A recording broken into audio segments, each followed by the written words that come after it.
Oh Hendrik, Hendrik, Cohen, ya, ada.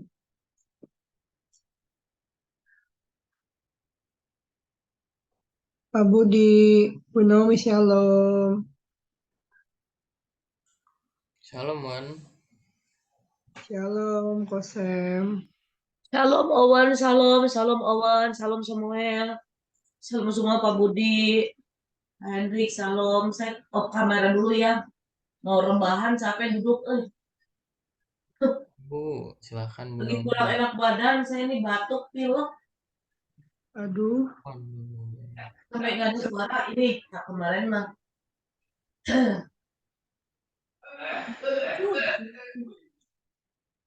Samuel apa kabar? Baik, Bu. Samuel, sekarang rambutnya dipotong ya modelnya. Iya, Bu. Jadi kayak anak muda, kalau kemarin kayak pendeta. Aduh. Salam, salam Bu Naomi, salam Tuhan, Shalom, Pak Budi, Bu Hendrik. puji Shalom Tuhan, semuanya, shalom Owen, Samuel, Bu Naomi, Pak Budi. Shalom, Kohen. Gimana nih lah Bu? Mau ke luar negeri apa Henry? Kapan itu? Mau ke Korea ya? Senin Bu, enggak ke China Bu. Oh ke China, nggak ke Taiwan. Ke Taiwan, ke mana? Korea. Enggak, nanti Korea mah kalau saya konser Bu, Salam Yun. Konser Blackpink. main film. eh BTW, Cohen tanggal 22 Oktober ada kegiatan di luar nggak Cohen? Apa? Tanggal 22 Cohen ada Shalom. Enggak ada. Shalom, Pak. Nggak ada ya? Kenapa emang Owen? Oh enggak, soalnya aku mengundang Cohen ikut ibadah ucapan syukur kan.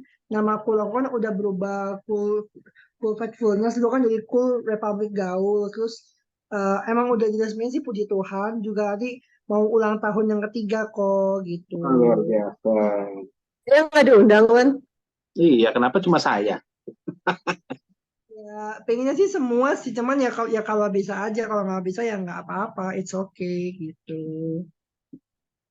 Eh, Ya besok Ci, datang di wisuda angkatan 5. Hah?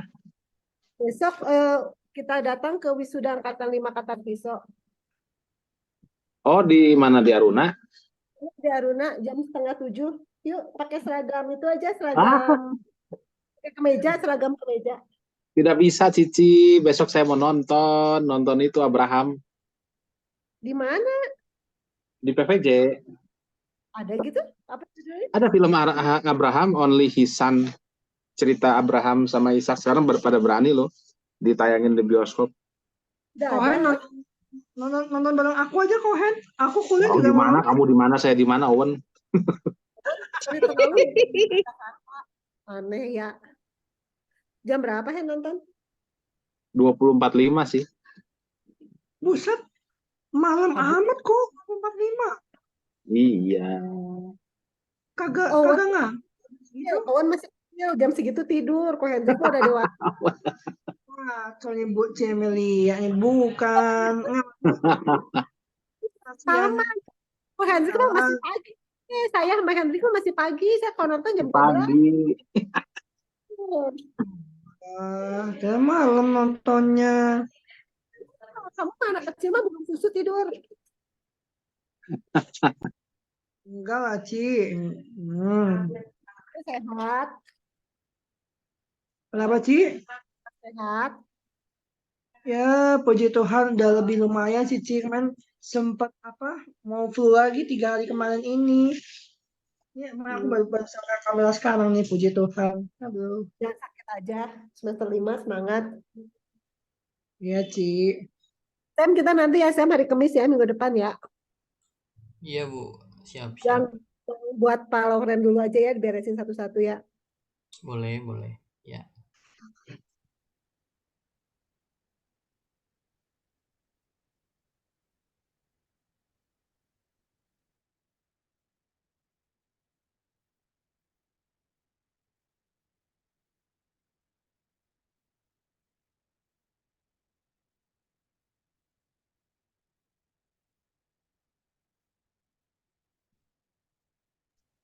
Awan udah segeran, Awan.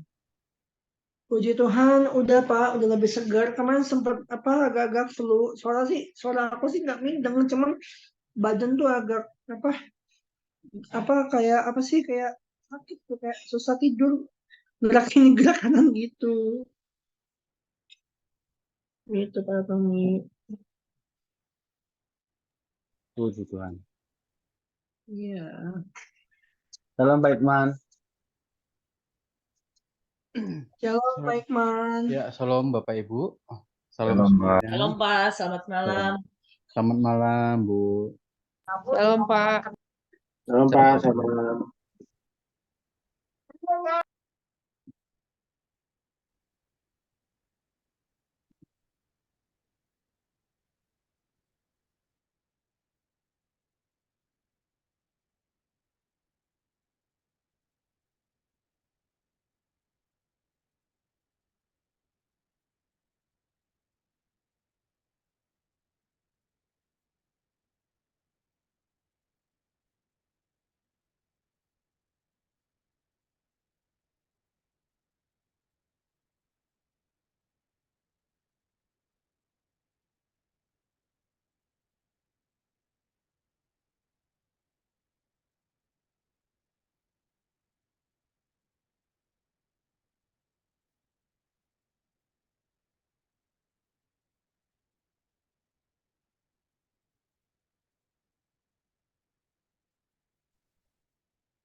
Shalom Pak Hikman. Selamat malam. Salam. Salam teman-teman semuanya. Salam Pak Ikman, salam teman-teman. Salam.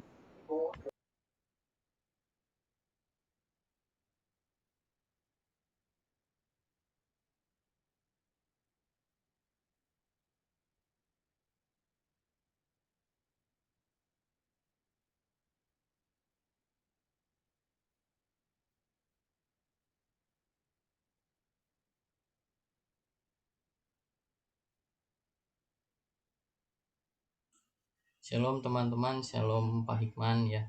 Mari kita Ya, angkat salam. satu pujian dahulu ya sebelum kita masuki kelas kita. Kita nyanyikan satu lagu, Kubawa Korban Syukur.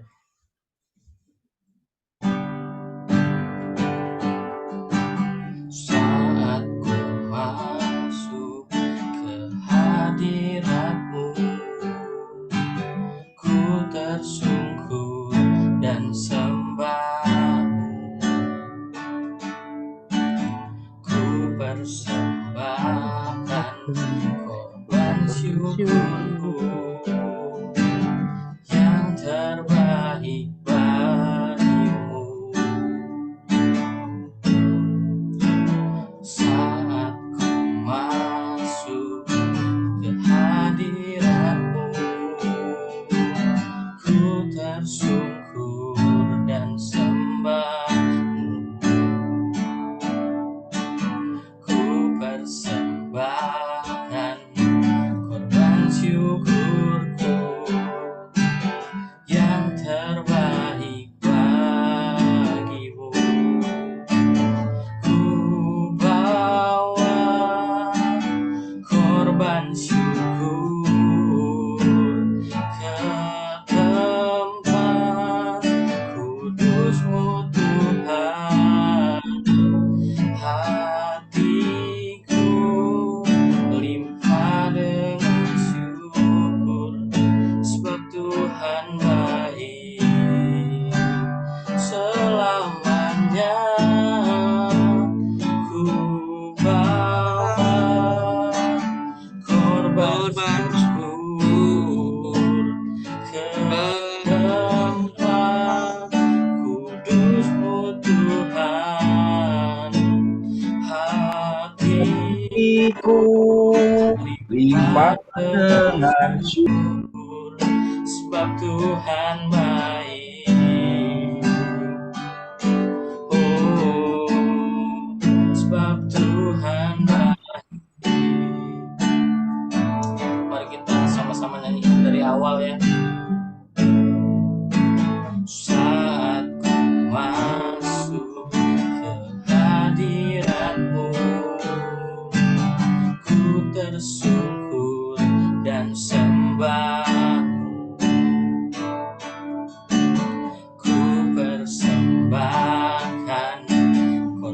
syukurku yang terbaik bagimu. Ku bawa korban syukur ke tempat kudus-Mu Tuhan. Hatiku limpah dengan syukur, sebab Tuhan baik selamanya. Ku bawa korban syukur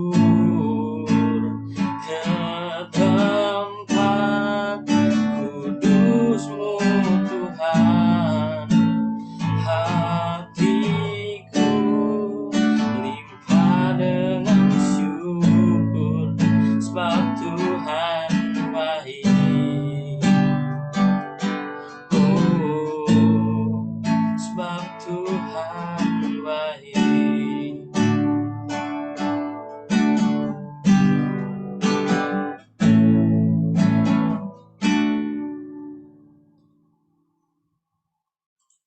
Silahkan yang bertugas berdoa. Teman-teman, mari kita berdoa untuk memulai kelas hari ini. Bapak, terima kasih buat kami semua bisa dalam keadaan yang sehat, Tuhan, mengikuti kelas pada malam hari ini. Terima kasih Tuhan buat penyertaan-Mu sepanjang hari ini, Tuhan, di mana pada minggu ini adalah kelas yang terakhir. Tuhan berkati Pak Hikman, berikan hikmat marifat-Mu, Bapak, ketika Pak Hikmat akan mengajar kami, sehingga kami juga, Tuhan, bisa menangkap apa yang menjadi pembelajaran kami pada malam hari ini. Dalam nama Tuhan Yesus, kami berdoa dan mengucap syukur. Amin. Amin. Shalom, saudara, selamat malam. Saya ingin menyampaikan saja secara langsung karena ada perubahan di perjanjian baru. Shalom itu yang satu kelompok dengan Pak Herman itu tiba-tiba pindah ke kelas pagi lagi. Ya, jadi nggak mungkin Pak Herman sendiri. Jadi saya mengubah beberapa. Ya, misalnya kelompok 1 itu Pak Herman Shalom diganti Elisa Yudea. Elisa Yudea tadinya kelompok 7 ya, masuk ke kelompoknya Pak Elman. Kemudian Gracia yang tadinya kelompok 2 pindah ke kelompok Pak Elman. Pak Hari dan Pak Budi itu jadi tetap tinggal 2 ya. Walaupun mungkin agak banyak tapi nggak apa-apa lah. Beliau berdua kan smart ya, jadi saya percaya bisa. Ya, oke, itu ya untuk perjanjian baru. Nah, untuk perjanjian lama, saudara mulai menafsir minggu depan. Saya sudah sampaikan tafsir narasi, saudara sudah dengarkan juga metode narasi di masa hermeneutik kita ya. Nah, sekarang saya tampilkan narasi model eksegesisnya ya. Tapi sebelumnya saya siapkan juga saudara secara singkat saja untuk mengingatkan saudara kembali tentang narasi ya. Oke, ini ya, narasi adalah suatu cerita yang menyajikan serangkaian peristiwa sehingga tampak seolah-olah pembaca mengalami sendiri peristiwa tersebut. Ini secara umum saudara, tapi memang narasi itu kalau saudara lihat dari kejadian sampai ulangan, kita bisa melihat itu bentuk narasinya sangat mayor saudara, dan kita merasa seakan-akan kita ada di tengah-tengah itu. Jadi kalau saudara membaca kitab-kitab bersifat narasi dan saudara tidak membayangkan saudara berada di dalamnya, berarti saudara sudah tidak tepat. Makanya ketika saudara membaca Kejadian 1, saudara harus membayangkan saudara ada di situ ketika Tuhan menciptakan semuanya, gitu loh. Saudara harus coba berimajinasi ketika Tuhan ciptakan langit dan bumi, saya ada di situ melihat begitu luar biasanya apa yang Tuhan berikan. Ketika saudara bisa bayangkan ketika Tuhan menciptakan bintang-bintang di langit, di mana bintang-bintang itu kok bisa ada di langit-langit tanpa ada gantungannya, gitu kan? Nah, itu kan sesuatu yang luar biasa, saudara. Lalu bagaimana mungkin bulan yang tidak mengeluarkan cahaya tapi bisa bercahaya, nerima pantulan dan segala macam. Bagaimana bumi bisa berputar. Nah, saudara harus membayangkan saudara berada di situ, maka saudara bisa menikmati penciptaan Allah. Makanya saudara, kami dulu pernah buat video khotbah saudara ya tentang penciptaan saudara. Jadi saya menyampaikan khotbah tentang penciptaan. Kami waktu itu ke pantai saudara, di salah satu pantai Carita ya. Jajarannya kan panjang. Lalu saya minta teman saya sorot, lalu saya cerita bagaimana Tuhan menciptakan pohon kelapa ada di pinggir pantai. Walaupun pohon kelapa ada di mana-mana, tapi kalau pohon kelapa ada di pinggir pantai itu rasanya gimana gitu. Kita bisa melihat pelepah-pelepah pohon kelapa, daun pohon kelapa itu bertiup-tiupan karena ada angin yang kencang. Lalu kita bisa merasakan suara deburan ombak dan kaki kita bisa merasakan hantaman ombaknya. Lalu kita bisa melihat batu karang. Lalu saya teringat ketika Tuhan Yesus mengatakan kau batu karang kepada Petrus, kan kau seperti batu karang. Nah, saya melihat apa makna batu karang ketika saya melihat batu karang dihantam ombak di pantai Carita itu, saudara. Jadi kita coba masuk ke situ, saudara, dan itu nikmat sekali. Dan ketika kami ada di kapal, saudara, kapal kami diombang-ambing, saya teringat, saudara, dengan Paulus yang perahunya diantam oleh gelombang. Saya baru menikmati, iya Tuhan, ini aja udah buat saya mual-mual Tuhan, padahal ombaknya masih kecil. Gimana dulu Paulus? Jadi saya bisa menikmati itu. Dan ketika kami turun, saudara, naik motor, kami ada di satu ketinggian itu masih tidak jauh dari Bakahuni, saudara. Kami bisa melihat ke arah laut yang biru, saudara, dan itu kami bisa menciptakan khotbah tentang penciptaan lagi, bagaimana indahnya Tuhan, apa ciptaan Tuhan itu ya. Jadi, saudara, kalau saudara membaca narasi itu juga saudara paling tidak berimajinasi lah supaya saudara apa bisa menikmati teks tersebut. Tapi jangan juga saudara nyeleneh. Pak, saya baca kitab Salomo, Pak, Kidung Pujian, Pak, saya membayangkan Pak gadis yang, jangan, kalau itu mah jangan, ya. Aduh, nanti ini kan kata Pak Hikman bayangkan, nanti saudara bayangin ya enggak lagi pas baca Kidung Pujian ya kan. Itu. Kalau yang udah menikah nggak apa-apa, bayangkanlah itu istrinya atau suaminya. Nah, kalau yang masih bujang kayak Petarawan janganlah ya. Nah, itu berbahaya ya. Nah, jadi gitu saudara ya. Nah, terus saudara ketika saya punya ide walaupun belum kesampaian, saya udah bisa bayangkan, saya ajak adik kelas saudara walaupun nggak lanjutin kuliah, saudara namanya Erik Trianto, yuk kita ke Bantar Gebang, yuk kita buat eh, video khotbah Yesus seorang pemulung gitu ya kan. Nah, seperti itu. Jadi maksudnya, oh iya ya, ternyata kita dari alam sekitar kita, apa yang Tuhan berikan itu juga bisa membantu kita memahami teks-teks gitu, saudara ya. Nah, Pak, kok sadis amat Yesus seorang pemulung? Iya, saudara. Kalau dilihat dari sisi kerjaannya kan Yesus mirip pemulung, saudara. Kita yang kotor, nggak berguna, dibersihkan dengan darahnya, lalu kita jadi berharga. Ya kan pemulung itu kan begitu, ya. Ya. Memang agak ekstrem, tapi sekarang judul yang ekstrem-ekstrem itu laku keras, saudara ya. Yesus bukan juru selamat, laris saudara. Ya walaupun dimaki-maki juga, ya kan. Nah, jadi itu ya. Oke. Nah, kita kembali ke teori saudara. Narasi adalah suatu penulisan tentang pengisian peristiwa atau kejadian yang diakui sebagai fakta. Jadi kalau di Alkitab itu saudara, menurut Walter Kaiser Junior, ya, narasi itu bukan kisah fiktif. Kalau menurut Goris tadi saudara, itu bisa saja kisah fiktif, tapi kalau di dalam teks firman Tuhan, bentuk narasi itu bukan fiktif. Itu didasarkan pada kisah sejarah. Itu menurut Walter Kaiser Junior saudara. Dan saya mengamini saudara, karena memang belakangan ini karena dari zaman kuno sampai sekarang banyak sekali orang menyelidiki Alkitab, saudara, dan satu persatu Tuhan buktikan, saudara, termasuk tentang kematian Yesus, termasuk tentang air bah, ya, bahkan sekarang orang lagi cari-cari, masih cari-cari itu bah terahnu, saudara, ya, apa terus keberadaan Pulau Patmos ditemui juga, dan pokoknya Tuhan tidak Tuhan tanpa perlu pembelaan dari kita, dia membuktikan sendiri firman-Nya gitu. Ya. Eh, ya, oke.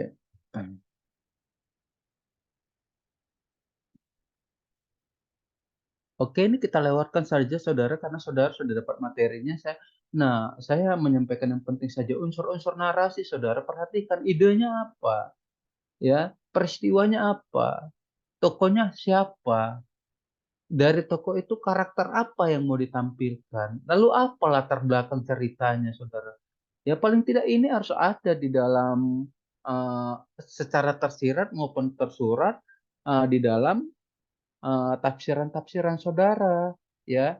Walaupun saudara tafsirnya secara eksposisi, tapi paling tidak saudara menampilkan itu tadi ide-ide yang saya katakan ini tadi, ide, peristiwa, tokoh, karakter, latar belakang cerita, ya. Atau nanti kalau saudara sudah buat tafsirannya secara lengkap berdasarkan latar belakang menggunakan eh, eh, tafsir terhadap kitab narasi saudara, ya, saudara tampilkan di bagian paling bawah nanti, ya, apa ide yang ada di dalam tafsiran saudara, peristiwanya apa, tokohnya, lalu karakter dari tokoh itu apa, settingnya seperti apa, ya. Nah itu. Nah ini saya lewatkan karena ini juga sudah pernah saudara,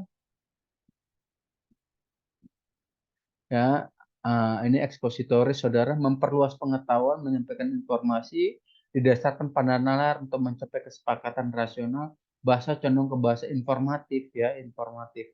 Nah, yang inilah yang minggu lalu saya tampilkan dan yang akan ini juga memperluas pengetahuan, ya, menyampaikan informasi. Nah, ini juga saudara sudah terlihat dari yang saya tampilkan kemarin, rasionalnya penciptaan itu, saudara, ya. Apa sih yang terdapat? Oh, ternyata itu terencana. Allah ciptain bukan sembarangan. Jadi terencana, karena sesuatu yang terencana itu pasti memberikan hasil yang maksimal atau optimal, ya. Nah, sugestif tuh, ya. Jadi kita mau ekspositori, saudara perhatikan saja yang ekspositori ini saya lewatkan. Selanjutnya saudara, genre narasi itu ada laporan. Jadi nanti saudara juga sampaikan di bagian akhir itu ini bentuknya apa? Apakah laporan, kepahlawanan, epik, atau cerita nabi, atau komedi, ya, atau pidato perpisahan, ya. Tapi paling banyak memang saudara bicaranya ini saudara, 3, laporan, narasi kepahlawanan, cerita nabi. Tapi kadang cerita nabi itu juga bicara kepahlawanan saudara, ya.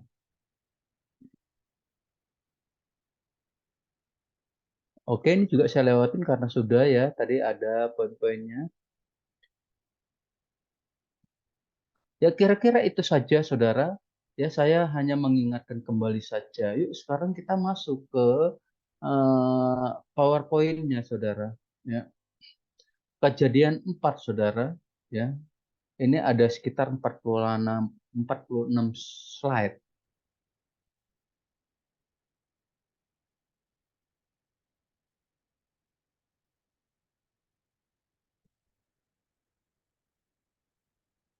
Baik saudara, tunggu, mohon maaf. Saya buka dulu e-word-nya.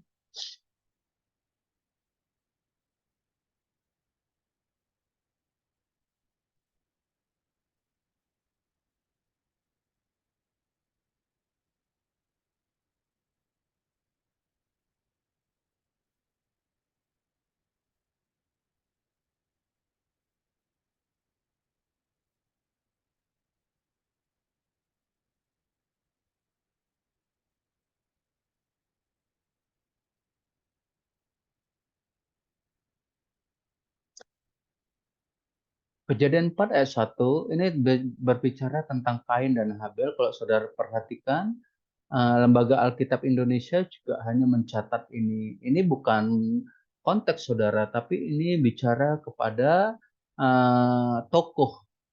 tokohnya dan peristiwanya, ya. Oke. Kemudian manusia itu bersetubuh dengan Hawa, istrinya, dan mengandunglah perempuan itu lalu melahirkan Kain, maka kata perempuan itu, aku telah mendapatkan seorang anak laki-laki dengan pertolongan Tuhan. Selanjutnya dilahirkannya lah Habel adik Kain, dan Habel menjadi gembala kambing domba, Kain menjadi petani.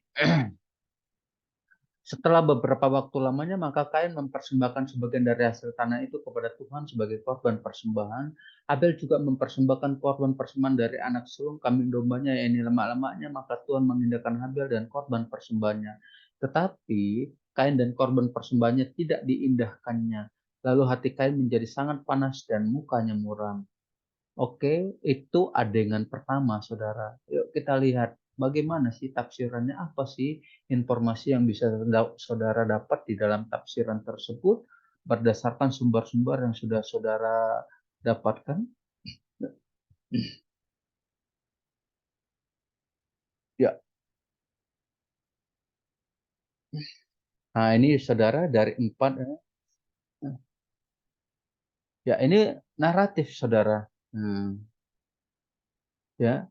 Jadi kalau saudara memperhatikan di dalam teks ini, ya, kita bisa melihat bagaimana di dalam teks itu memberi kesan, saudara, bahwa Kain dan Habel itu lebih berperan aktif, saudara.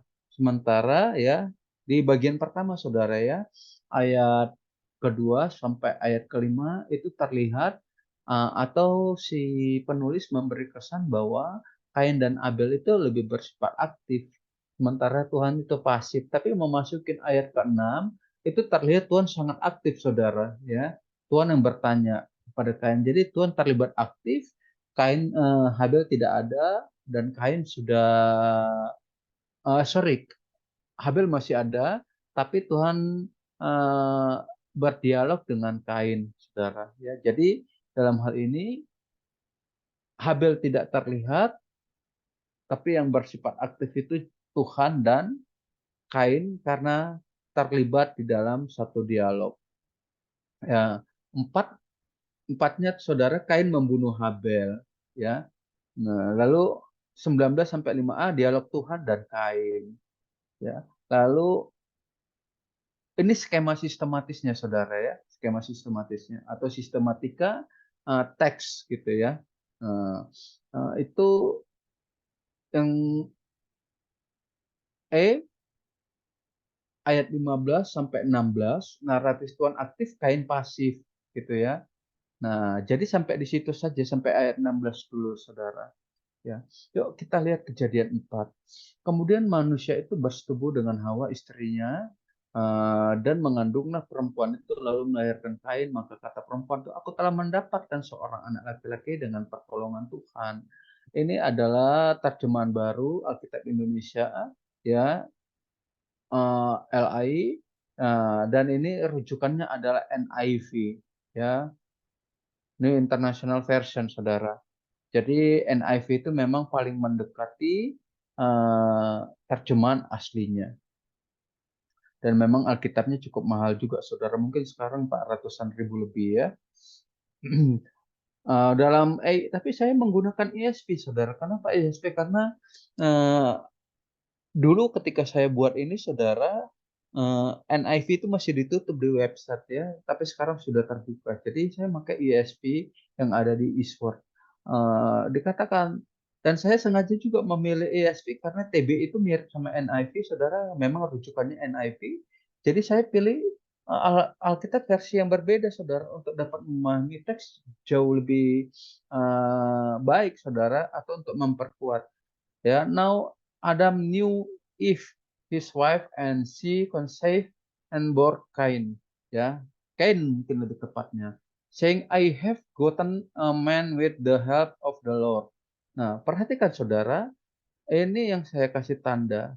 Ya, kalau kita melihat kepada sekilas kepada pemahaman Kartanio saja, ini kan lebih kepada berpengetahuan, saudara, ya, mengetahui, berpengetahuan, dan seterusnya yang seturut dengan mengetahui, ya. Tapi kalau kita lihat di dalam terjemahan bahasa Indonesianya, saudara, Keluaran TB, ya, yang tentu saja juga sehubungan dengan NIV, maka tidak kelihatan, saudara. Dikatakan justru bahasa yang agak mengganggu juga mungkin bagi orang-orang. Aduh, ini Alkitab vulgar sekali ya, bersetubuh saudara. Ya, jadi ketika saudara membaca teks Alkitab, kemudian manusia itu bersetubuh dengan Hawa istrinya, kita konotasinya bisa jadi negatif saudara. Tapi berangkat dari ini saja, ketika saudara membaca, saudara seharusnya sudah mencari tahu, benarkah sebetulnya teks ini ya ingin menyatakan tentang bersetubuh atau ada makna lain? Pak, kok LI berani begitu? Ya memang bukan apa-apa saudara, karena memang bahasa Indonesia itu terlalu kaku. Jadi kira-kira apa yang disampaikan LI ini memang ada kekurangan sedikit, tapi kita didorong untuk mencari tahu. Dan ternyata di ESV itu digunakan new saudara. New, atau nanti saudara, yuk kita lihat terjemahan yang lainnya saudara. Ya, King James Version saudara. Ya.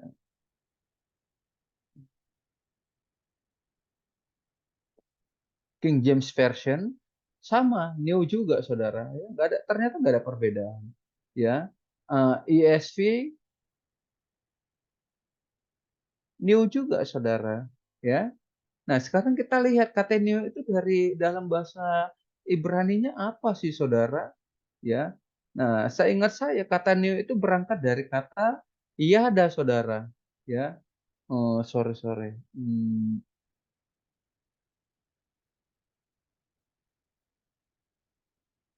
Oh yasa saudara, jadi eh,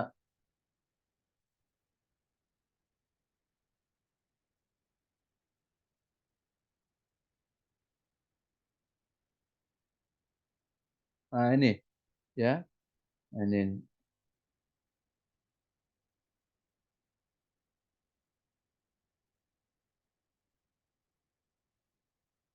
ya.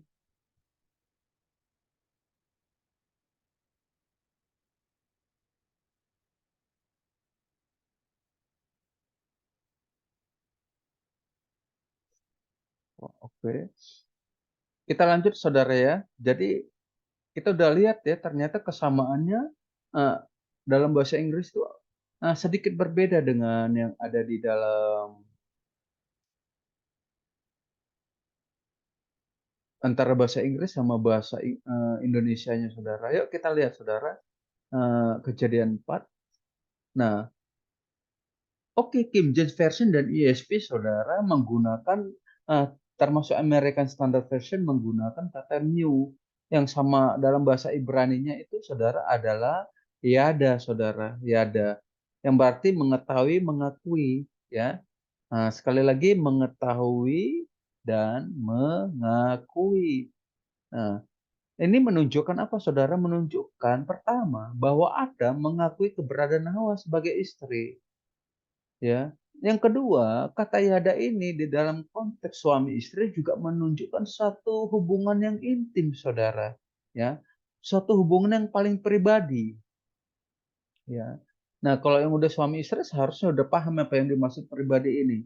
Pak, ini kan berarti bicara soal, mohon maaf, saudara ranjang tidak, saudara.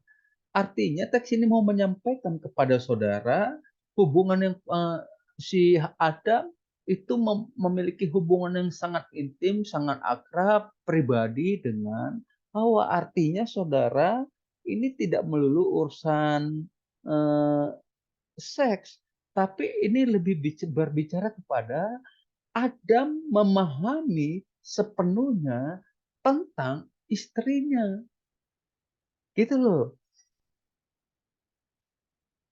Nah, itulah sebabnya ketika teks ini juga mau menunjukkan juga saudara bahwa ketika Adam dan Hawa punya anak, maka keinginan punya anak itu memang didasarkan ya keinginan berdua dan didasarkan pengetahuan Adam tentang keberadaan istrinya dan sebaliknya saudara ya.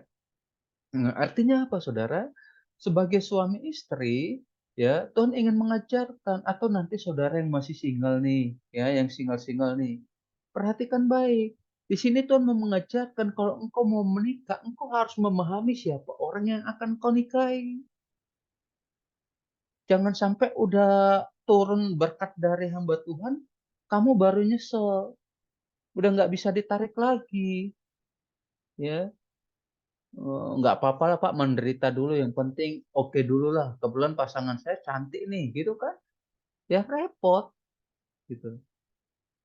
Makanya teks pertama ini mau menunjukkan bahwa seseorang itu dalam membangun rumah tangga, dia harus memahami siapa yang orang yang akan dia nikahi. Nah, untuk mengetahui siapa, kalau kita mengetahui siapa orang yang kita nikahi, itu artinya apa, saudara? Harus terjalin proses. Prosesnya apa? Ya pendekatan, ya berkomunikasi yang baik, ya ada langkah-langkah dan rencana dan seterusnya. Udah jalan berapa lama, apa saja yang sudah dihambati sehingga kita tahu kekurangan calon pasangan kita tahu kelebihannya juga, sehingga yang lain ketika menikah itu bukan untuk mencari kesamaan, tapi untuk menyatukan perbedaan, gitu loh. Untuk mengerti, oh dia lebihnya di sini, kurangnya di sini. Kebetulan aku lebihnya di sini. Cocok untuk menutupi kekurangan dia. Kekuranganku di sini. Dia cukup menutupi kekuranganku. Nah, gitu, saudara. Nah, cinta sih penting, tapi penting juga untuk mengetahui kelebihan dan kekurangan. Itu harus dipikirin. Gitu. Saya tahu, saudara, saya orang yang paling nggak bisa nyimpan duit, saudara. Ya, maksudnya saya gampang sekali ditipu lah, saudara, karena gampang sekali jatuh belas kasihan, saudara, ya. Nah, sehingga seringkali nggak punya duit juga di dompet. Tapi untung saya punya istri, ya. Nah, saya kasih gaji setoran, saudara, sisanya udah nih hilang aja gitu kan. Nah, setelah bertahun-tahun ketika ada suatu problem, saya bingung nggak punya duit. Ternyata istri saya punya duit. Ternyata dari apa yang saya kasih dia mampu menyisihkan dan itu menjadi tabungan, saudara. Nah, paham, saudara? Nah, dan saudara, ketika walaupun saya belum tahu waktu itu teks ini, tapi ketika saya menikah, saya udah mikir ke situ. Saya tahu saya boros. Makanya ketika Tuhan bilang nikahi Yuliana Winning, ya saya nikahin. Kenapa? Karena saya tahu salah satu keunggulan istri saya adalah dia mampu memanage keuangan dengan sangat baik. Sementara saya buruk di situ.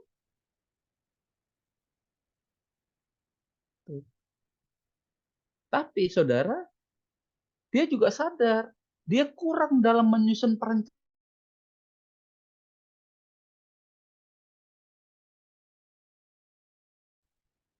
Saya berani ambil resiko, istri saya kurang. Maka saya ngajarin dia nutup ini ya, gitu. Tapi dia juga matang dalam banyak hal, saudara. Jadi itu saling melengkapi. Jadi menikah itu bukan untuk mencari persamaan, tapi untuk menyatukan perbedaan.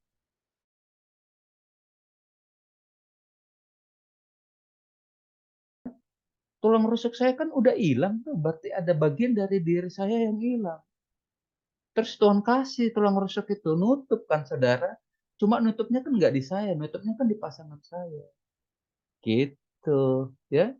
Makanya walaupun banyak konflik, tidak tidak boleh apapun itu dijadikan alasan untuk bercerai, nggak ada. Karena apa? Karena itu bagian saya berarti tidak mengakui kekurangan diri saya, gitu, ya. Nah, itu. Jadi nah, selanjutnya, saudara, apa namanya? Ketika mereka membangun rumah tangga dan punya anak, itu sudah ada planningnya. Jadi yang kata new itu juga mencakup apa yang akan engkau kerjakan terhadap sesuatu yang Tuhan berikan, gitu loh. Makanya begitu Tuhan kasih anak, tabungan kita yang nggak seberapa itu, saudara, langsung diinin istri saya untuk biaya studi anak, walaupun masih jauh ke depan, saudara. Wah, dia bagus di situ, ya. Nah, rencananya saya yang menyusun kan, gitu. Oke, udah nih, itu, ya. Kalau Namanya soal saling melengkapi ya, Pak? Nah, itu benar, Bu. Kelebihan dia itu untuk menutupi kekurangan saya. Kelebihan saya untuk menutupi kekurangan dia. Akhirnya jadi satu kan? Kan itu dia, ya. Nah itu. Jadi kata Sama, Pak. new Kita itu, juga begitu. nah itu. Jadi kata new itu, saudara, juga boleh dimaknai sadar, ya. Jadi kalau menikah itu jangan dalam keadaan mabuk. Begitu punya anak baru tahu, aduh, ternyata istri saya ini eh, keturunannya hidungnya pesek, rupanya dioperasi plastik, baru sadar saudara ya kan? Mabuk kepayang gitu ya, Pak? Ya Boleh ya? itulah, nah, itu ya. Jangan saudara. Jadi nikah itu harus sadar. Nah itu bagian pertama dari teks. Yuk kita lanjutkan saudara, ya. Nah ini kemudian saudara kata new kata new itu juga saudara atau knowing tidak pernah digunakan untuk binatang. Perhatikan. Ini yang jarang kita dapat saudara. Tapi saya cari berbagai literatur, saya memang lupa catat saudara. Tapi ini kesimpulannya, berarti hubungan tubuh antara Adam dan Hawa bukan didasarkan pada insting seperti binatang saudara, tapi didasarkan kepada relasi yang intim. Ini pasanganku, ini tubuhku dan segala macam, aku harus rawat dan segala macam. Nah, kalau saudara perhatikan saudara, banyak orang bulan madunya hanya 3 bulan, kadang sebulan, belakangan malah sehari cerai, ya kan? Belum bulan madu, belum malam pertama udah ditinggal bininya sama pacar lamanya, repot juga kita kan. Nah, ya jangan sampai itu terjadi sama anak-anak Tuhan. Makanya saudara, new itu di dalam Alkitab saudara, yada itu tidak pernah dikenakan kepada binatang, dikenakan kepada manusia karena manusia spesifik ciptaan Tuhan punya akal budi saudara, makanya akal budi digunakan, ya. Nah, dan mohon maaf saudara, banyak orang bilang perempuan itu di dapur, di kasur, dan di mana Bu Asret ada 3 tuh ya. Nah, udah nggak boleh begitu saudara. Kekristenan itu dari dulu ternyata mengajarkan Di sumur. benar di sumur Pak. Sekarang nggak pakai sumur ya Pak, pakainya toren ya kan. Ngapain di sumur nih, Mbak, air? Ya gitu saudara kan. Nah jadi nggak begitu, ternyata kita baru ngerti kalau melihat kepada teks kata new itu, kita baru sadar bahwa laki-laki tidak boleh memperlakukan pasangan hidupnya semena-mena. Kenapa? Karena itu udah jadi satu dan itu menjadi bagian dari hidupnya. Jadi kalau laki-laki memperlakukan pasangannya semena-mena, berarti sama aja dia memperlakukan dirinya dengan tidak baik. Maka kita kembali kepada eh, konteks jauh. Kasihlah Tuhan Allahmu dengan bla bla bla, lalu kasihlah dirimu kasihlah sesama manusia seperti engkau mengasihi dirimu sendiri, kan begitu ya. Nah jadi mengasihi istri itu atau mengasihi suami itu sama seperti mengasihi diri sendiri. Kenapa? Karena dua sudah jadi satu. Kemudian ada kata new itu dipersatukan karena kesadaran, bukan karena mabok, gelap mata, cinta buta, bukan ya. Nikah itu harus sadar saudara, ya.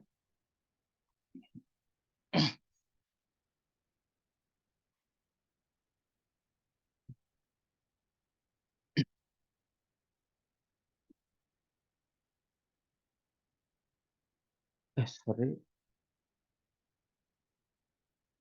Nah, perhatikan saudara, kita lanjutkan. Diberi nama Kain, saudara. Kain mengandung arti mendapatkan dan memiliki, dan pekerjaannya sebagai petani, ya. Tapi perhatikan saudara, ya. Nama Kain mengandung masalah. Ternyata nama Kain itu pun mengandung masalah karena dapat diterjemahkan Tuhan melakukan bagiannya, Hawa melakukan pekerjaannya, ya. Walaupun Hawa mengakui Tuhan berperan dalam kelahiran itu, tapi nama Kain juga itu mengandung unsur kesombongan juga tanpa sadari Tuhan, saudara. Ya, kenapa? Karena kata Kain itu juga menunjukkan bahwa Hawa punya andil di dalam kelahiran si Kain. Padahal kalau kita kembali kepada kejadian 1, kita bisa melihat bahwa sesuatu yang bersifat prokreasi itu hanya milik Tuhan, gitu loh. Jadi seseorang memiliki keturunan atau tidak itu adalah campur tangan Tuhan. Bahkan nanti kalau saudara membaca, sorry, itu kalau nggak salah bukunya Kalbar dalam Teologi Perjanjian Lama, ya, atau Yongki Karman, Bunga Rampai Perjanjian Lama, Yongki Karman, BPK, saudara, sama Kalbar itu juga saudara, BPK juga, ya. Di situ dikatakan, ya, bahwa hal-hal yang bersifat keturunan, salah satunya itu saudara, itu merupakan intervensi Allah. Manusia hanya bisa berusaha, tapi jadi atau tidaknya itu kembali kepada Allah. Makanya kembali lagi kejadian 4 atau kejadian 3 di bawahnya. Segala sesuatu yang sudah, ini terjemahannya saudara di teks lain, yang sudah dipersatukan Allah tidak boleh dipisahkan manusia. Ya kan? Kenapa? Apalagi alasannya untuk memiliki keturunan. Karena prokreasi itu sepenuhnya intervensi Allah. Jadi harus diterima. Gitu. Itu juga yang mendorong, nggak boleh ada alasan untuk itu. Ya. Wah, Pak Hikman ketinggalan, nggak apa-apa lah saudara ya kalau dibilang pemikiran kita kuno. Ya. Ini sedikit saudara, ini pertanyaan juga terkait dengan pernikahan. Mahasiswa pagi itu bertanya, Pak, saya bingung, saya sepakat dengan Pak Hikman soal pernikahan dan perceraian. Tapi saya bingung, Pak. Gembala saya kenapa dia mengizinkan, bahkan mendorong, serta memberkati pengerjanya ya yang sudah bercerai saudara menikah kembali, didorong bahkan diberkati saudara di gereja itu dengan alasan supaya tidak berzina loh. Berarti dia memang alasannya benar, tapi artinya ketika dia memberkati dia melegalkan perzinahan karena kalau udah bercerai nggak boleh nikah kalau salah satunya tidak mati. Makanya kan saya bilang ya salah satunya harus saling mendoakan siapa yang duluan mati kan baru bisa nikah lagi itu ya. Nah, tapi kan mereka diberkati Pak, pelayanannya diberkati ini bahkan kayak loh, nggak ada hubungannya. Kekayaan itu berkat umum. Siapa yang kerja keras ya kaya, malas ya sudah nyungsep. Kamu biar gereja sehari 10 kali juga kalau nggak kerja, ya lapar aja tuh perut. Saya bilang begitu, ya. Karena itu berkat umum. Nah soal jadwal pelayanan, dia khotbah di mana-mana udah Pak. Diberkati Tuhan, tunggu dulu. Bisa saja Tuhan izinkan dia untuk itu, ya, supaya dia nggak sadar kesalahannya, bilang gitu. Tapi pertanyaannya, kenapa gembalamu mengizinkan? Atau jangan-jangan diizinkan, didorong, karena dia udah punya nama besar, ya, dan kalau dia khotbah banyak orang datang ke gereja itu. Baru mikir, saudara, bisa jadi, kan begitu, ya. Atau jangan-jangan karena dia udah khotbah di mana-mana, persepuluhannya masuk ke hamba Tuhan gerejamu cukup besar. Jadi kalau dilarang, hilang, pergi tempat lain rugi. Tapi udahlah itu urusan mereka. Tapi yang pasti saya bilang teks mengatakan tidak boleh. Ya, oke itu saudara ya. Jadi itu saling berhubungan, prokreasi itu miliknya Tuhan saudara. Ya.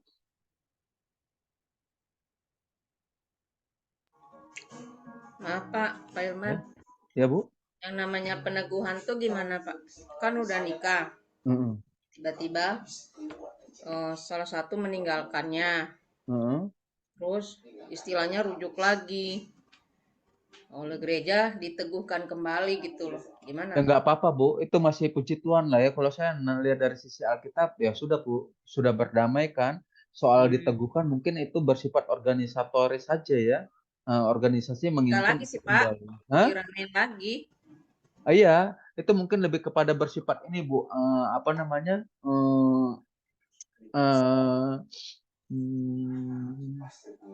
Organisasi ya, mungkin ketentuannya seperti itu. Pastoral kali Pak ya? Itu lebih bersifat Tapi Pak kan pastoral. ini kasusnya bukan sekali itu, 3 kali. Untuk orang yang sama, Bu. 3 kali dan sudah pernah menikah juga. Kembali lagi ke yang satunya. Oh, ya kalau dia menikah ceraiin lagi, itu mungkin runyam lah, Bu, ya. Sudahlah kita kalau kita di surga nanti kita lihat aja dia ada bareng kita atau ada di sebelah, Bu. Gitu ya. Iya. Karena gini, jawaban saya nanti pasti nggak menyukakan mereka, gitu. Karena apa? Saya pikir kan gini, udah pisah, lalu nggak nikah, lalu balik lagi itu oke. Tapi kalau dia udah sempat nikah, ya, dia berzina sementara, ya, terus dia nikah secara resmi, dia balik lagi, berarti dia berzina lagi dong, ya kan? Nah, iya, Pak. Nah, itu kan jadi lebih runyam. Nah, terus dia menyakitkan yang kedua tadi kan, yang akhirnya dia tinggali lagi kan? Ya, betul, Pak. Nah, itu. Jadi itu bukan masuk pastoral lagi, Pak, tapi udah masuk krisis gitu. Ya. Jadi saudara, ketika saya diminta untuk menjadi hamba Tuhan di 2 gereja, waktu itu ada tawaran di Blora dan di Bromo, saudara. Saya udah tahu sifat wilayah itu, saudara. Jadi daripada saya pertimbangan moral nanti berdosa, nggak disetujui jemaat hilang, karena itu jemaat keluarga kan, saudara. Kalau saya setuju, saya bertanggung jawab di hadapan Tuhan, maka saya menolak waktu itu, saudara. Ya, menolak. Tapi alasannya benar, saudara. Istri saya belum siap, saya bilang begitu. Ya. Ternyata istri saya imannya jadi PNS, saudara. Puji Tuhan, kesampaiannya gitu. Jadi gitu, saudara. Enggak gampang, saudara. Ya, jadi makanya di satu sisi saya sangat menghormati hamba-hamba Tuhan, tapi di sisi lain kalau mereka mengambil keputusan organisasi yang seperti itu tadi yang disampaikan Bu Astrid, ya saya sedih aja, saudara, ya. Nah, itu. Oke, saudara, ini ya kita lanjut. Nah, ini intervensi Allah. Nah, Habel itu artinya uap atau nafas, saudara. Ngerti maksudnya, saudara? Itu hilang seketika. Jadi kalau dari namanya saja, saudara, ketika si Hawa dan Adam memberi nama saja, saudara udah lihat mana anak kesayangan. Benar nggak? Ya. Menurut saudara siapa anak kesayangannya? Grace, siapa anak kesayangan Adam dan Hawa?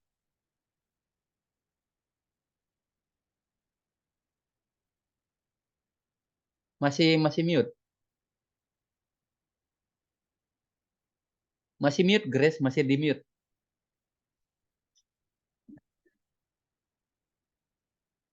Kain dan Habel, Pak.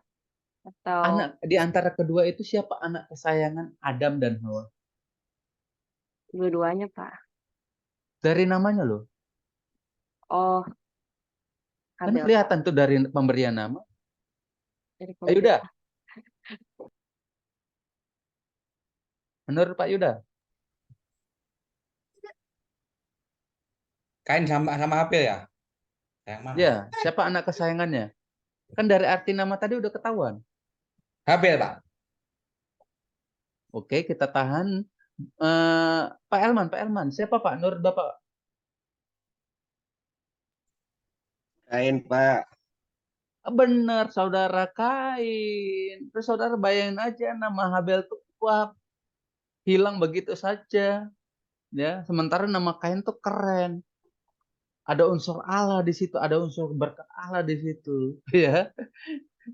Nah, ternyata dari zaman manusia mula-mula sudah ada anak kesayangan dan anak yang kayak anak tiri, saudara, ya mungkin dulu ya. Bahasa kita mungkin begitu. Jadi nanti Pak Hendrik nih, kalau istrinya hamil, Pak Hendrik nanti punya anak 5 misalnya, ya perlakukan yang sama, Pak. Ya, nggak ada anak emas gitu. Walaupun mungkin nanti ada yang jauh lebih pintar gitu, ya harus diperlakukan sama. Kalau enggak itu menyakitkan gitu ya. Nah, maka dari situ aja kita jadi tahu kan, saudara, kenapa dia orangnya emosian, karena menganggap dirinya lebih dari yang lain kan. Wah, itu aja udah ketahuan saudara itu. Makanya kan saya udah bilang, ketika kita menafsir, kita menggunakan beberapa metode termasuk literal makna kata, kita jadi bisa menangkap salah satu indikator kenapa Kain seperti itu karena dia menganggap dia mungkin selama ini dimanja saudara. Tiba-tiba persembahannya tidak diindahkan oleh Tuhan. Sementara selama ini apapun permintaan dia dikabulkan orang tuanya. Begitu tidak diindahkan Tuhan, ngamuk-ngamuk, ya kan? Paham ya Pak Budi ya? Ya, Pak Tommy ya? Oh, jadi gitu ketahuan dari namanya kan? Nah, tuh.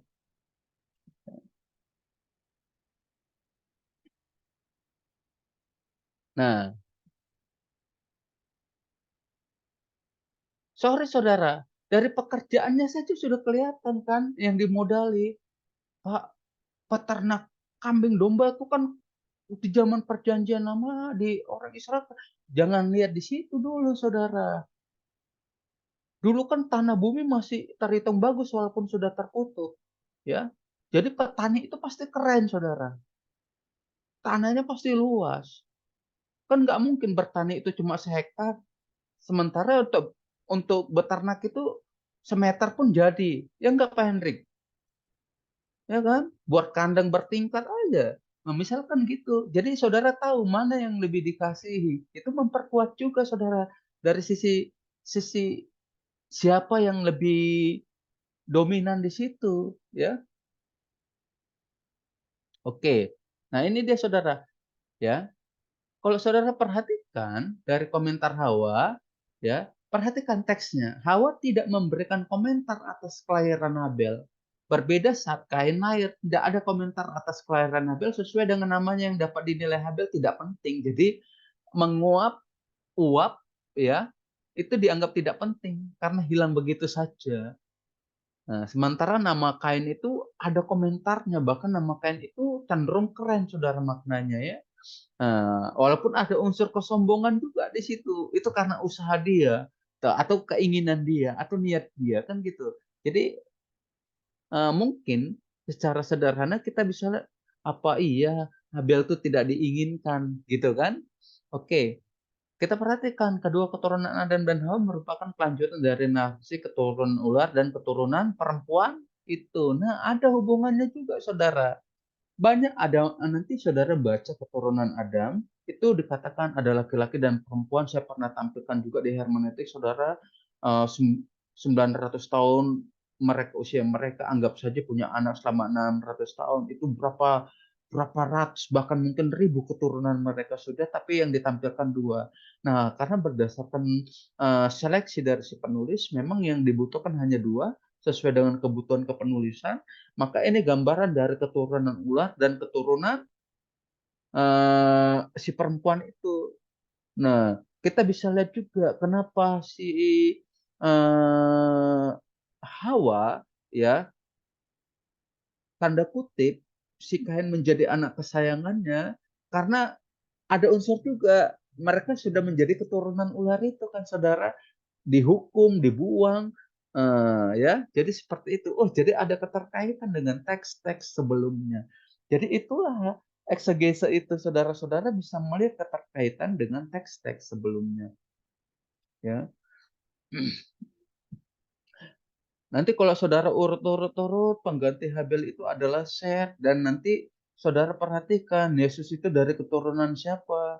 Itu ternyata ditarik sampai ke ujungnya muncullah itu Set lalu muncullah Adam. Itu kan nanti ada di Matius saudara ya. Yuk kita lihat persembahan ini kan saudara harus perhatikan. Ini kan khotbah orang-orang saudara ya, maka saudara penting.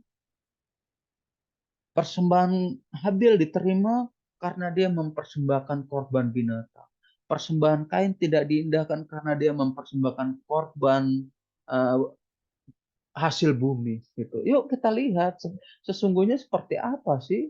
Apakah Allah seperti itu? Ya, apakah Allah hanya mau menerima korban persembahan yang mahal atau nggak mau terima yang murah gitu kan? Yuk, ini dia, saudara. Ya, ini dia. Jadi saudara perhatikan, ini kan sesuai dengan pekerjaannya saudara, ya. Jadi gini, kalau Kain pekerjaannya petani, terus dia mempersembahkan gembala kambing domba, maka tidak logis, tidak sesuai dengan apa yang disampaikan di dalam metode konteks logis. Karena Kain petani, maka maka persembahan yang diberikan kepada Tuhan adalah hasil bumi, itu baru logis. Nah, Habel demikian. Habel itu gembala kambing domba. Kalau dia nanti mempersembahkan korban persembahannya adalah hasil bumi, enggak logis. Maka korban persembahannya adalah anak kambing domba, itu baru logis, dapat diterima akal sehat. Nah, dari sini saja kan kita bisa dapat melihat bahwa sesungguhnya dalam konteks persembahan ini Tuhan nggak peduli engkau mau mempersembahkan hasil bumi atau kambing domba. Jadi problemnya apa di sini Pak Hikman? Kenapa satu diindahkan, satu tidak diindahkan? Kalau memang benar, Tuhan tidak mempermasalahkan soal apa yang diberikan kepada Tuhan ketika dalam konteks Kain dan Habel, gitu loh. Yuk kita lihat.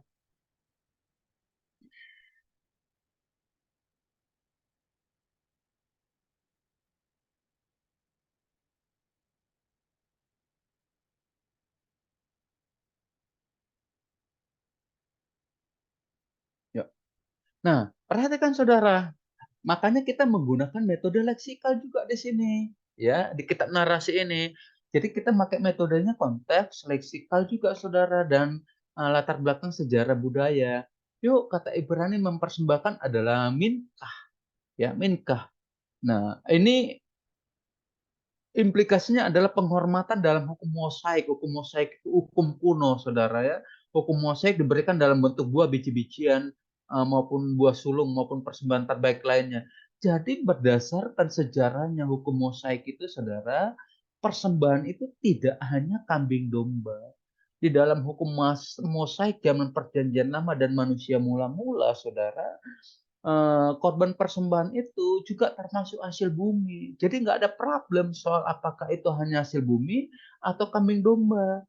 Ya, jadi saudara jangan ujuk-ujuk melihat kepada bilangan atau keluaran bahwa korban itu wajib kambing domba, misalnya gitu. Nggak bisa, saudara. Itu hukum kemudian. Nah, hukum saat itu apa? Itu yang disebut Mosaic Law, ya, hukum kuno, saudara, yang mengajarkan bahwa korban apapun itu diberikan kepada Allah, itu tidak masalah. Allah terima. Jadi artinya ketika mau memberikan korban ini apa sih jadi masalahnya sehingga Kain tidak diindahkan dan Habel diindahkan. Maka kita bisa melihat, saudara, apa yang kita cari di dalam hal ini? Tentu saja motivasi. Itu, ya, motivasi.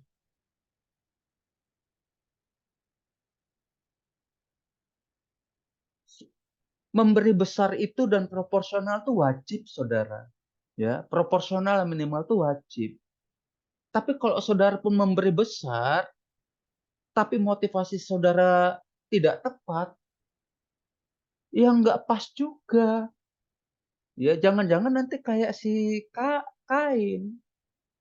Makanya motivasi dalam memberi persembahan itu penting. Makanya saya ditanya, Pak Iman bagaimana dengan korban sulung, Pak Iman? Kan sulung artinya itu tunggal, bukan ini Bapak Ibu, itu hanya sekali. Karena sulung itu satu, jadi cukup sekali. Terus gimana Pak tiap tahun? Saya bilang, secara makna kata literal itu tepat. Tapi kalaupun saudara didorong memberi tiap tahun, ya beri. Kalau saudara memang digerakkan oleh Tuhan. Tapi kalau saudara memberi tiap tahun pun, tapi motivasinya tidak tepat, ya, untuk apa? Gitu loh. Tapi kalau saudara memberi tiap tahun, sanggup, motivasi saudara oke, no problem. Sama memberikan persembahan kolektor mingguan juga sama. Ya, proporsional persepuluhan juga gitu, saudara. Ya, motivasi yang tidak tepat itu apa salah satunya, saudara?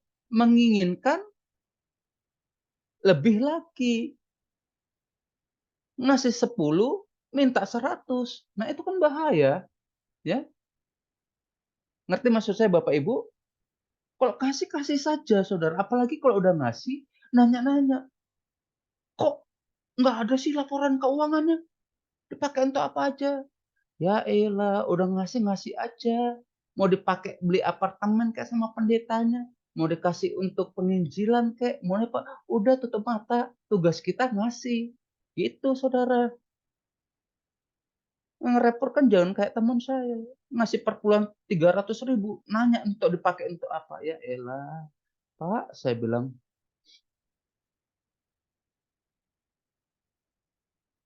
kaca mobil Pak Gembala aja. Dicikok orang, saudara. Dicikok lah, di maling orang, saudara, di lampu merah. Alphard, tahu aja lah Pak Hendrik, Pak Budi mungkin tahu tuh. Ya kan? Spion Alphard berapa? Nggak pusing dia. Bapak mikirin 300.000, nanya Pak Gembala yang konglomerat mau dipakai untuk apa? Ya. Gembala kita kan punya karang 10.000, Bapak Ibu. Tapi kan wajib terbuka. Ya udahlah, tugas kita ngasih aja Pak. Saya juga kalau ngasih persepuluhan nggak nanya-nanya Pak, tutup mata. Nah, udah. Lagian itu kan bukan uang saya Pak, uang Tuhan. Suka-sukanya Tuhan lah. Mau dipakai Pak Gembala untuk apa? Urusan dia sama Tuhan nanti Pak. Nggak mau mikir saya. Penting saya lakukan bagian saya, selesai. Ya. Nah, itu saudara. Sama kayak orang ngasih persembahan kan. Apa sih itu? Persembahan sulung. Udah nggak ngasih, ribut lagi. Ya. Ya, kadang Indonesia banget itu Bapak Ibu ya memang ya. Udah Indonesia banget deh itu ya. Wah. Nah, itu jadi saudara paham ya? Minka saudara. Jadi dasarnya tentu saja diindahkan tidak diindahkan itu bukan lagi kepada soal apa bentuk persembahannya, tetapi lebih kepada apa ya? Ini dia tadi motivasi. Kita lihat saudara ya. Nah, ini penjelasan lebih lanjut ya. Nah, saudara bisa baca Imamat, itu hukum mosaik juga saudara ada di situ. Jadi di Imamat saja masih ada hukum-hukum hasil bumi saudara ya, persembahan ya. Nah, ini dia sekali lagi saudara ya, pemujaan itu apa hal-hal yang bersifat pemujaan memang tidak bisa dilepaskan dari persembahan. Gitu loh. Ya. Saya memang tidak selalu setuju kalau khotbah-khotbah itu selalu tiap minggu itu melulu gitu ya. Tapi saya coba berprasangka baik saja. Siapa tahu Tuhan menitipkan pesan yang lebih kepada hamba Tuhannya ini soal persembahan. Bisa aja saudara. Ya kan? Siapa tahu memang jemaatnya berlebih tapi tidak, saya masih berpikir begitu saudara. Ya siapa tahu Tuhan lagi mau melatih si gembala mau melatih umatnya untuk memiliki kemurahan hati, kan bisa aja ya. Oke. Nah, ini oke, kita lanjut saudara. Ini saya lewati saja. Ini informasi yang cukup dalam yang saudara bisa dapat saudara. Nah, ini kalau saya kembangkan saja kan bisa jadi buku saudara ya. Oke, saudara. Oke, ini dia pertanyaannya kan di sini ya. Mengapa Allah tidak mengindahkan persembahan Kain dan mengindahkan persembahan Habel? Ya, jawabannya ada beberapa jawaban saudara. Berdasarkan Ibrani 11 ayat 4, Habel mempersembahkan karena iman. Yang berarti Kain tanpa iman. Kan kira-kira gitu ya, diterima karena iman, tidak iman. Nah, saya jawab saudara, jawaban 1 setengah benar, namun tidak sesuai dengan konteks Kejadian 4. Ya. Oke. Jawaban 2, persembahan Kain bukan persembahan binatang dan tanpa adanya darah tercurah, sementara korban dengan darah menyenangkan Allah. Itu Konrad ya pernyataan, tapi pernyataan Konrad ini terkait dengan korban darah itu saudara. Yuk Argumentasinya saudara, sanggahannya. Jawaban ini tidak sesuai dengan pandangan Pentatuk tentang kata minkah. Slide 7. Tadi udah saya jelaskan ya, saudara, bahwa di hukum Taurat pun diizinkan, nggak ada masalah. Ya. Yang ketiga, Kain mempersembahkan sebagian dari buah yang dihasilkan yang mengindikasikan bukan hasil pertama atau hasil terbaik. Ya. Habel mempersembahkan anak sulung dari kambing domba, yakni lemak-lemaknya yang mengindikasikan sebagai persembahan pertama dan yang terbaik. Nah, kita lihat kata lemak-lemak, saudara, ini kembali lagi penggunaan literal. Ya, kata lemak-lemak menandakan bahwa korban yang dipersembahkan Habel adalah kambing domba yang sehat dan yang gemuk, saudara. Jadi ini yang diberikan tuh yang unggul-unggulan, yang bisa jadi indukan, saudara. Ya, saya pernah, karena saya dulu jurusan pertanian, saudara, yang tersesat ke sekolah teologi, saudara, ya, ke jalan yang benar tentu saja. Kami pernah diskusi, saudara, ketika praktek. Pak, kok yang gemuk-gemuk ini nggak dijual aja sih? Kenapa yang sedang-sedang dan yang kurus? Kalau yang gemukan ini, nah Hikman, ini untuk indukan. Lah, ini yang mirip-mirip penyakitannya gimana? Ya dijual aja Pak Hikman. Yang penting kan kelihatan bagus. Dan tinggal bersih sana bersih sini kelihatan bagus, lalu dijual mahal kan? Waduh, begitu. Ya.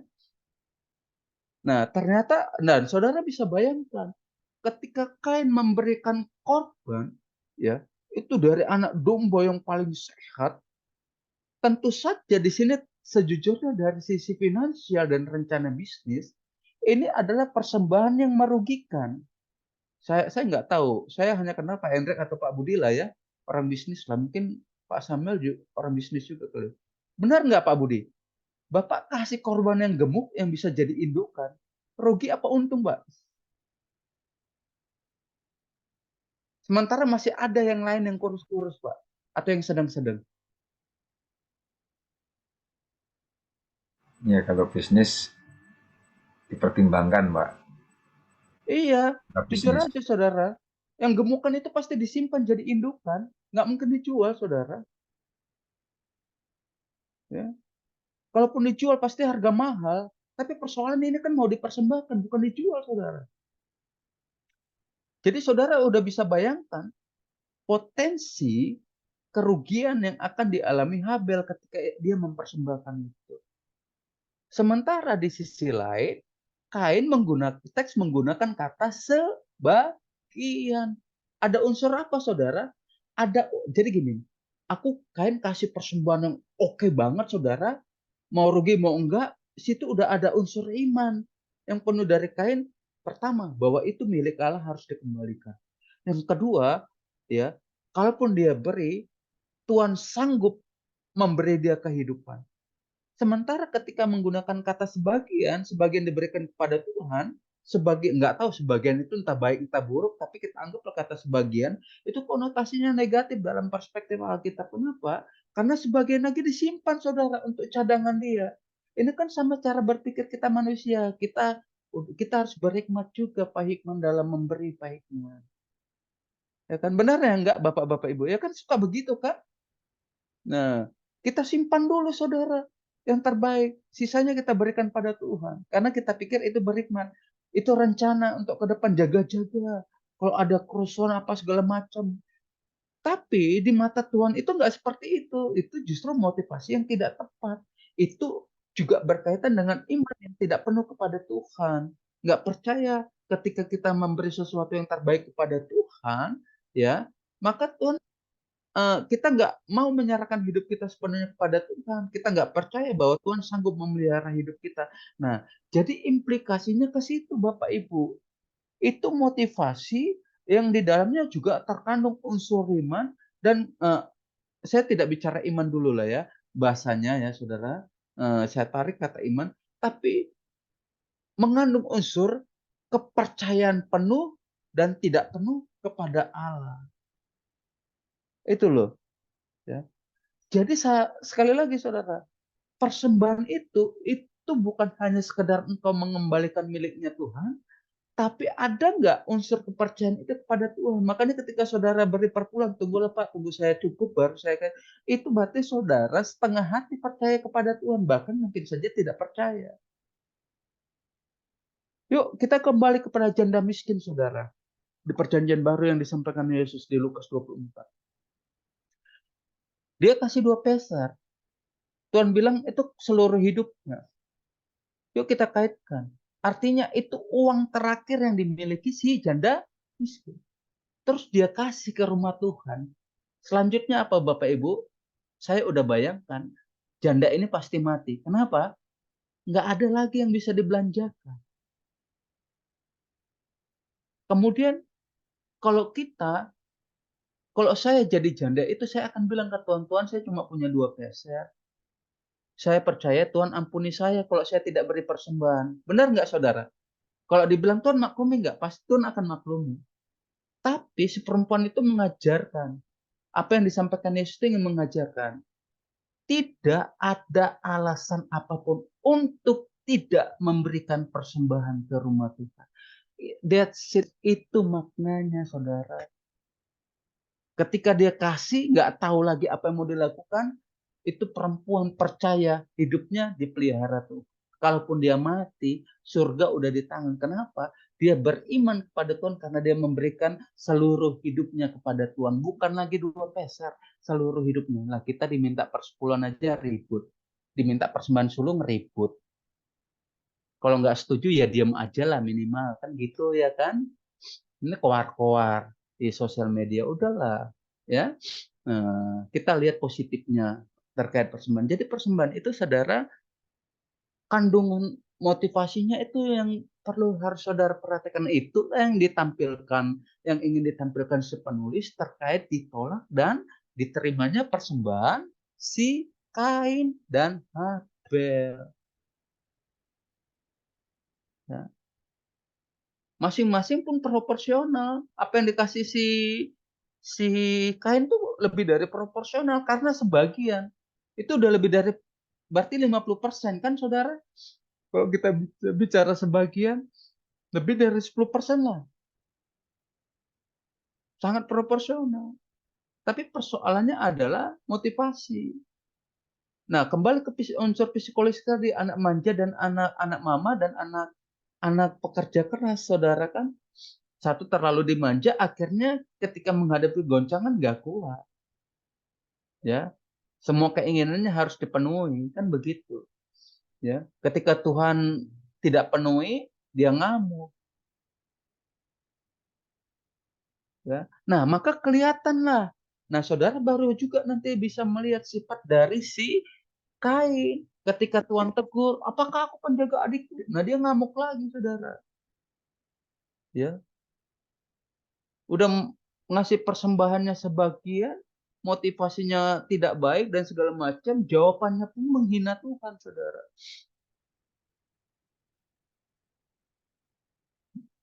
Hati-hati ya, saudara. Nah, wah Pak Ikman, ini sengaja pilih topik ini ya sengaja nggak sengaja juga sih, saudara ya. Nah, tapi ini memang mengandung unsur itu, saudara.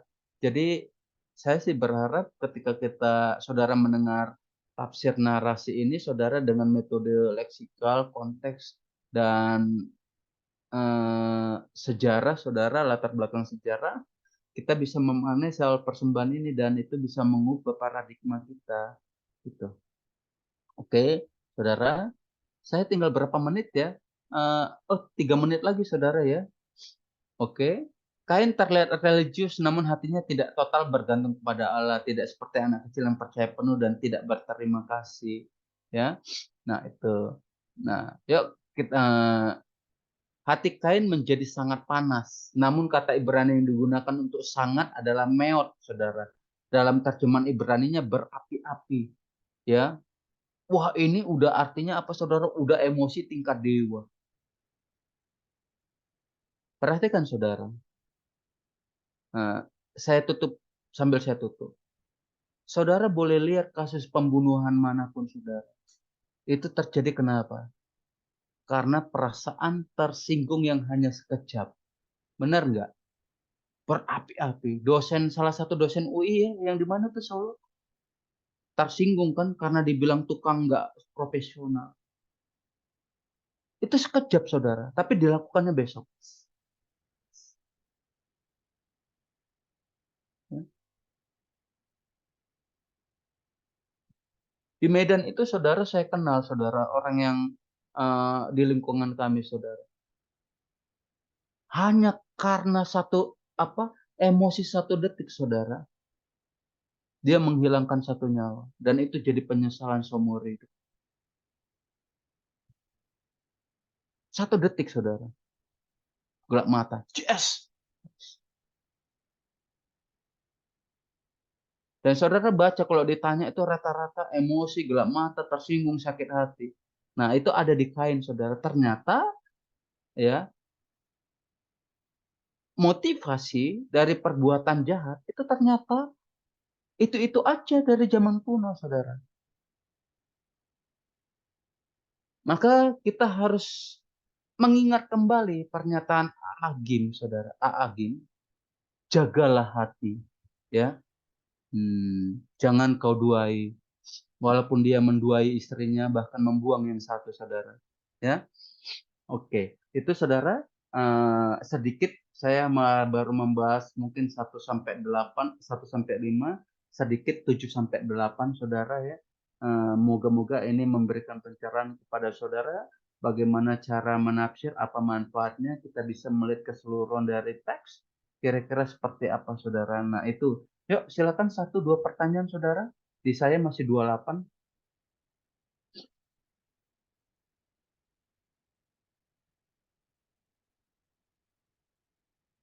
Oke, saudara, saya bacakan saja untuk minggu depan. Kita balik, kelompoknya tetap sama, saudara. Ya, nah, Pak Hikman, ini kan dadakan nggak apa-apa, saudara. Saudara kan harus dibawa under pressure, ya, untuk perjanjian lama ini. Jadi, saudara, saya akan kirimkan tugas yang saudara kerjakan untuk 2 kelompok. Jadi, minggu depan, minggu berikutnya kita langsung diskusi, saudara. Nah, untuk kelompok pertama itu saya balik. Kelompok 7 menjadi kelompok pertama. Ya. Artinya minggu depan itu yang presentasi Pak Tommy. Ya, kelompoknya Pak Ferdinand. Ya, minggu ketiga, minggu keempat itu kelompoknya Pak Hiu. Ya. Teksnya yang mana? Kalau Pak Tommy, ya, kelompoknya Pak Tommy itu teksnya adalah, catat dulu Pak, nanti saya kirim ininya Pak. Ya, jadi minggu depan Bapak dan teman-teman harus presentasi. Kalau Pak Tommy itu Kejadian 6 ayat 1 sampai 8 Pak. Pendek saja Pak, nggak usah panjang-panjang. Maksudnya teksnya nggak usah panjang-panjang. Ya, itu Kejadian 6 ayat 1 sampai ayat 8. Ya. Kelompok Pak Iyu, ya, minggu keempat kelompok Pak Iyu, Ayub 1 ayat 6 sampai 12. Pak Ayu ada? Ayub 1 sampai berapa Pak? 12 Bu. Ayub 1 6. ayat 6 sampai 12. Baik. Pak Ayu kemana nih? Nggak respon.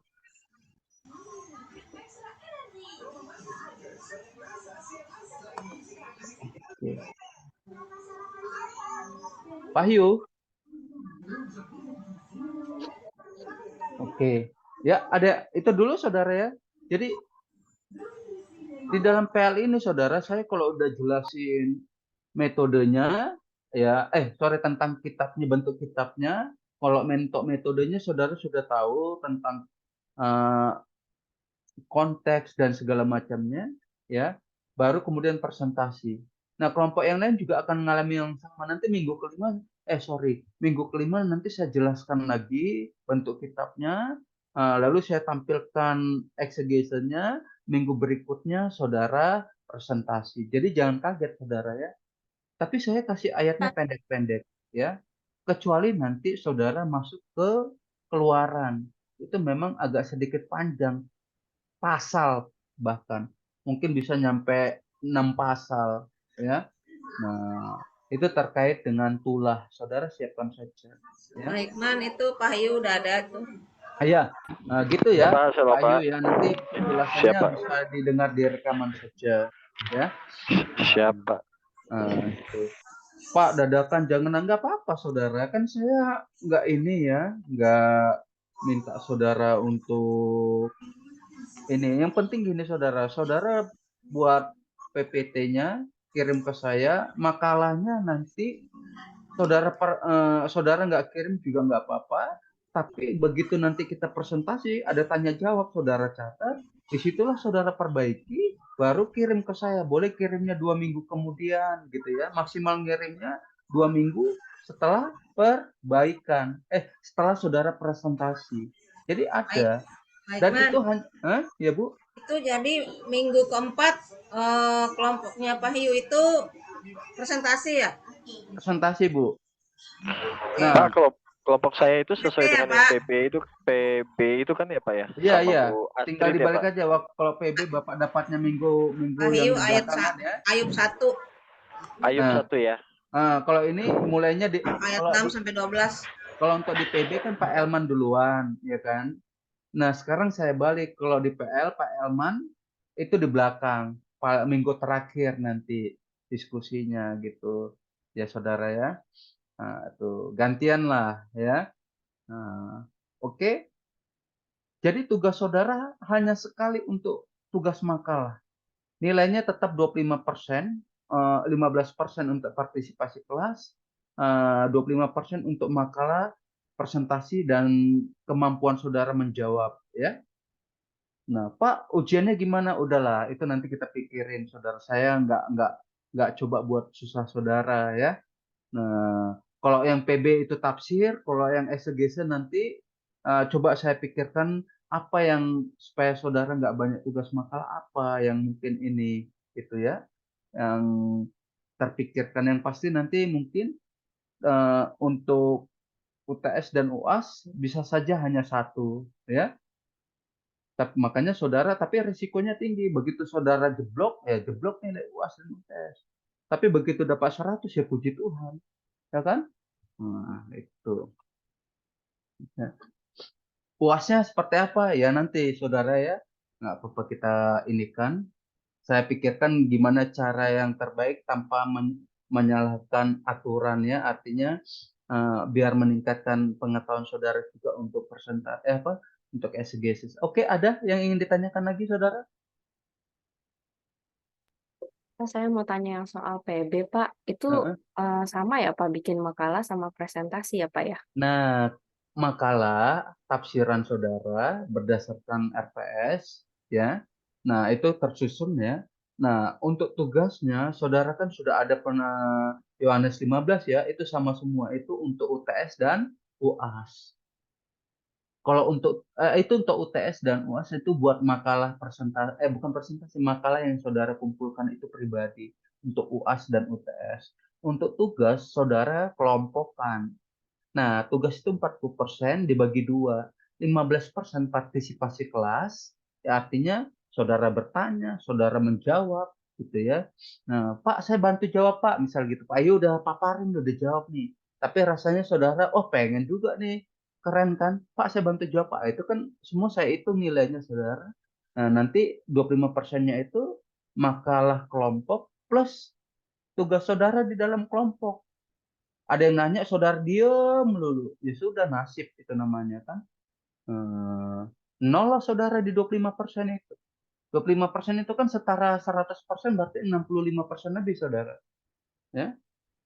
Tapi kalau saudara, wah saya penting jawab dulu yang saya tahu. Bagus saudara, nggak apa-apa. Belajar berdiskusi, belajar berargumentasi kan. Oke, nah satu lagi saudara sebelum saya tutup, saya mau menyampaikan, Pak Elman kan menyampaikan ke ininya Pak Nadiem, ya, Bapak Ibu, saya mau menyampaikan, kita nggak usah lihat dulu aturan Pak Nadiem, 6 bulan lagi dia, entah ke Indonesia punya kebiasaan ganti pejabat, ganti kebijakan, jadi tunggu aja, ya, kita nggak usah responi dulu tuh, karena jujur Pak Nadiem tuh mungkin rekodnya bisa dimatikan, ya.